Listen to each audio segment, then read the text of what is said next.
Stand by to launch FanStream Sports. 3, 2, 1. Let's start. Hello, sports fans. Welcome to FanStream Sports. Nothing but pure sports. And welcome, everybody, to FanStream Sports, powered by DSP Media. This is the Fighting Irish Daily Blitz, and I'm your host, Rob Fedoff, also known as RPT. You can find me on Twitter at PFedoff. So we had big news for episode 50 when Coach Bray made it known that he was stepping down as the men's basketball coach at the end of this season. For this episode, episode 55, we also have big news. Tommy Rees, the offensive coordinator for the football team, has decided to leave and head down to Tuscaloosa, Alabama to coach for, to me, the greatest football coach, at least in my lifetime, maybe in all lifetimes, Nick Saban. It was reported yesterday that he was being flown down in a private jet to be interviewed by Coach Saban, and it was just made official that he did accept that position as the offensive coordinator. Let's take a step back, too. A lot of people say, he left for the money. To me, that's horse shit right there. It is for now. Money does play a factor in everything, but it was reported yesterday that Notre Dame would match any offer that Alabama made to Tommy. So money is not really an issue at that point right there. So here's the thing. This was for Tommy to take that next step to get his dream job, which is in the NFL. It's been widely known that he wants to be a coach in the NFL at some point in his career, whether that's a head coach or offensive or a coordinator position. He wants to be in the NFL. And the narrative has always been, and rightfully so, there is stats to back this up. If you're an assistant coach under Saban, your next job is a step up. So here are some prior offensive coordinators at Alabama. So Lane Kiffin, he's now the head coach at Ole Miss. Steve Sarkisian is now the head coach at Texas. And then last year's offensive coordinator, Bill O'Brien, he just accepted the job to be the offensive coordinator for the New England Patriots. Some of those, actually all of those names I listed before, they were head coaches at other whether it's the college or NFL at some point. They ended up getting fired. Some of the jobs they had prior to Alabama. It seems like you go to Alabama, you take a lesser job as an assistant, and then they either get re-energized, reborn. They do have results, and then they take a even better job for their next job. So Tommy, this is not like he's being fired somewhere else. He's actually going here to, increase his resume. And if he does succeed, he probably will be a coach at some point, whether it's a coordinator or a head coach in the NFL. I don't know if that's going to happen. So let's get into just some of how this is negative for Notre Dame right now. He was a great recruiter. I want to say great. He was a solid recruiter. He did get Sam Hartman to transfer from Wake Forest to Notre Dame this year. If you want to call it a transfer, he had graduated from Wake Forest. He's more or less looking for 1 year to increase his draft stock. So Tommy got him to come to Notre Dame. That would have been his best quarterback that he had at Notre Dame in the 5 years he was at Notre Dame. 2 were as more or less a assistant of some sort, offensive assistant. And then the last 3, he was the official offensive coordinator for Notre Dame. And this year too, last year, Jeff Quinn was released of his duties as the offensive line coach. We brought back Harry Heastand. The offensive line improved tremendously. It was a slow start, don't get me wrong, but that O-line was night and day compared to what it was in 2021. Wide receiver coach Del Alexander was let go. Great guy, but an awful wide receivers coach. We bring in Chancey Stuckey. The wide receivers were not OSU caliber, but they made great strides as well. So you finally got some wide receivers that know what they're doing, an offensive line that was really gelling. You have a quarterback, your best quarterback that you ever had at Notre Dame, or on paper, that is. We'll see how that goes for 2023. To me, you have all the tools now, Tommy. If that was me, I'd want to see how that progresses in my career as the offensive coordinator at Notre Dame.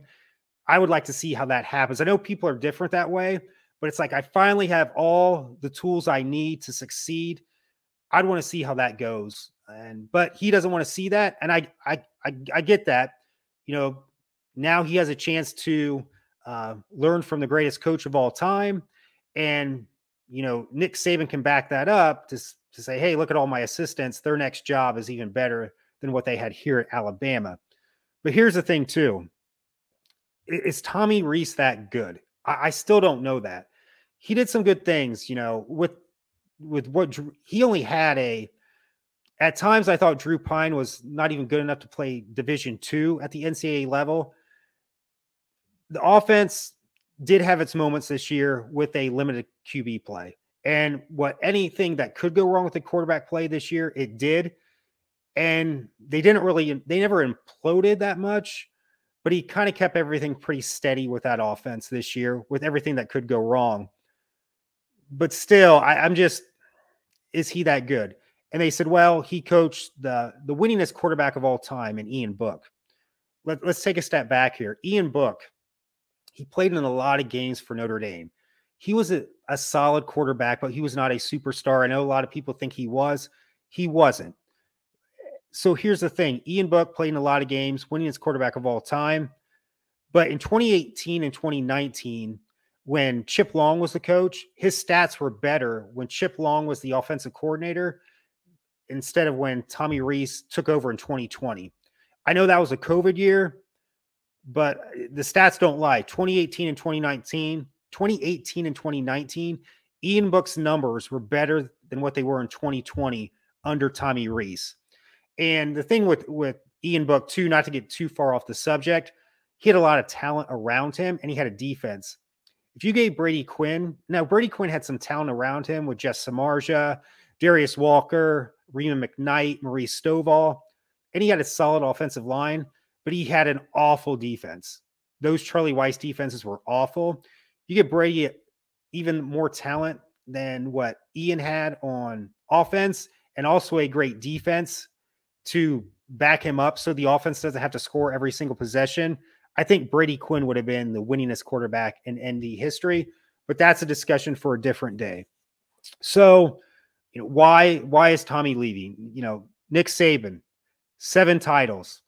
They consider him the GOAT. All the assistants that have left. But here's the thing, Tommy. You thought you had a control freak and Brian Kelly micromanaging you big time. Nick Saban's going to be a hell of a lot more of a control freak than what Brian Kelly was. And you can say, well, Brian Kelly's never won a national title, at least not a national title at the D1 level. Fair enough. Nick Saban has. So maybe that's why he's saying, I'm going to leave. I don't care if he's a control freak. He's won national titles, and this can get me to the NFL. And here's another thing, too, the fan base. You think the Notre Dame fan base is crazy? Alabama, if you're not in the hunt for a national title every year, they're going to be coming after you. I'm not saying like in a violent type of way, but you're going to hear a lot more negativity in the media with the fans. If you lose more than one game, which is what they did this year, it's going to be a little bit interesting there. And here's the thing too. I keep seeing, the talent's better at Alabama. Maybe, but the gap is not like it was here in 2012 and 2013 when we just got the shit knocked out of us in the national title game by Alabama. Yes, it was here, but it's about here right now. And here's the thing too, Tommy Rees is going to have to deal with. He's going to have an inexperienced quarterback. Bryce Young is gone. The wide receivers are not like they used to be at Alabama. There's no Devontae Smiths there anymore. They don't have the wide receivers like Ohio State has right now. So you had a lot of good foundation at Notre Dame coming back last year. These are 5 stars supposedly from Alabama. They're not as seasoned as what you had or what you were getting at Notre Dame. So that's going to be another thing right there. So to me, if I was Tommy, I would have stayed, but let me play devil's advocate here too. And I may sound like a hypocrite here, but Notre Dame, let's say I worked at Notre Dame and I was working at their film school. Yes, Notre Dame has a film school. It's not USC, it's not NYU, but yes, they do have a film school.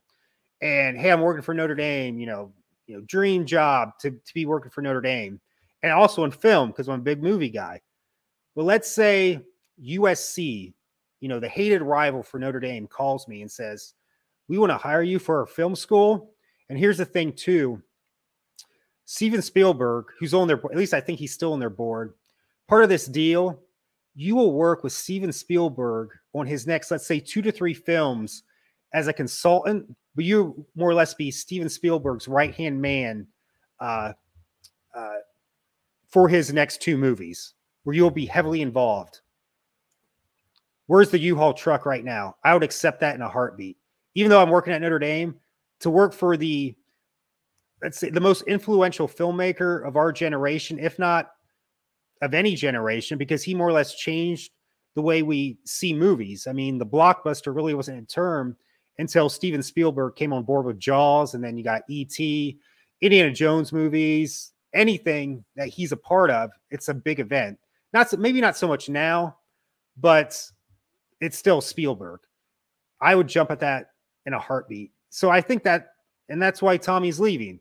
I got a chance to coach under the GOAT, get me to the NFL, and go from there. But I just don't see what Saban sees in him. And I'm not trying to badmouth Tommy here, but to me, he's been pretty much an average coach right now at Notre Dame. He's only 30, and there's always been this narrative, this boy wonder, he's a son of a coach, and, he has all this knowledge.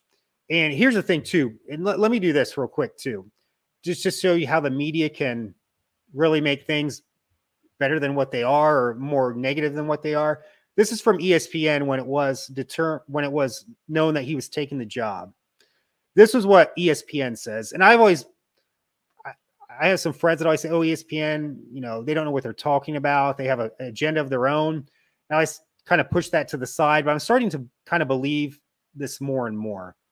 So here it says here, Notre Dame offensive coordinator Tommy Rees has accepted the job to become Alabama's offensive coordinator, sources told ESPN. This is where I kind of laugh. The former star quarterback for the Irish. Let's put it right. He was not a star quarterback at Notre Dame. Yes, he threw not really a lot of touchdown passes, but he threw a lot more, not more interceptions, but he threw a lot of interceptions as well. He was never a needlepoint mover to win us games at Notre Dame. I will say, though, he did save us during that Stanford game when Everett Golson got hurt in the year we went to the national title game. But he was never a star quarterback at Notre Dame, not even close. Took the job officially on Friday, sources told ESPN, and he's informed Notre Dame officials of his decision. And then here it says, Rees, 30, is one of the brightest young minds rising in the sport. To me, that's just an opinion. I don't think he could become that. Let's just say he goes to Alabama this year and they win a national title. They average 50 points a game, similar to what LSU was with Joe Burrow. Okay, I take back what I said. I've been wrong before, but I don't think I'm wrong on this right now. So I just kind of laugh at that when they say star quarterback and then star mind. And that's the thing too, going back to his so-called star quarterback, the year they went to the national title game, yes, he did fill in for Everett Golson for that overtime when he got a concussion, but Everett Golson was the quarterback for Notre Dame in that championship season. So I just get a kick out of this. So, but back to him being, I always say this too, back to a movie reference, Elizabeth Taylor. Everybody always thought she was just this drop dead gorgeous Hollywood starlet. I never saw it. I not to say she wasn't a pretty lady, but to me, if you want to say Hollywood starlet in a beauty sense of a way, she was very average to me. I went to Catholic school. I'm not bad mouthing nuns here, but if you put one of her, we always called them like crow hats. I forget what they're called. If you put one of those on her, to me, she's a nun. She's Sister Mary, whatever. And not to say nuns aren't attractive, but to me, they're not Hollywood starlets. Yes, they could be attractive. I know I'm getting way off base here, but they're not starlets. And I didn't think Elizabeth Taylor was a Hollywood starlet compared to Grace Kelly. And today, Margot Robbie, to me, is a Hollywood, drop dead starlet. To me, Tommy Rees is just an average offensive coordinator in college football right now. And I don't understand what Nick Saban is thinking, but he is the GOAT. He knows more than me about football. And I've heard too that if you take a step back outside the Notre Dame realm, the college football world does respect Tommy Rees a great deal. And maybe they're about the excuses too, in saying, hey, he had a second-rate quarterback last year. He's never had a really good quarterback at Notre Dame. They're still kind of trying to figure out this offense from the disaster that Brian Kelly left. So we'll see there. Maybe that makes Nick Saban saw that and said, hey, I got a lot better tools here in Alabama, and I can make Tommy a great coordinator, or not make Tommy. He could be a great coordinator here and then take it to the next level in the NFL. We shall see. I'm not going to get into who's, rumors about the next offensive coordinator. That'll be probably another podcast when they do name that. But Marcus Freeman needs to get to work fast. I think we're going to be fine, though, people. I think we'll be fine. It's just Marcus Freeman has to act fast because we got spring ball coming up before you know it. And I'm hoping we have a decision within the next week. I don't want this to go into the following week. So if we got a coach by next Friday or Saturday or even Sunday, I'll be happy. But I don't want this like a young, so-called what they think is an up-and-comer, like what we thought with Tommy Rees. We saw how that worked. Whether you can, justify the excuses, that's to be determined. But I want someone that is polished, accomplished. I don't care if they're young, but if they've been around the game and they've had their resume speaks for themselves. That's what I'm trying to say, because we don't want another experiment. We need someone that, maybe they have some, gray in their hair or something with experience, because we can't take a chance on just a high risk reward type of coordinator, because we have a lot of talent coming back. We finally have a quarterback that can really take this offense to the next level, at least in my opinion, that is. So thank you so much for joining episode 55. And as always, go Irish.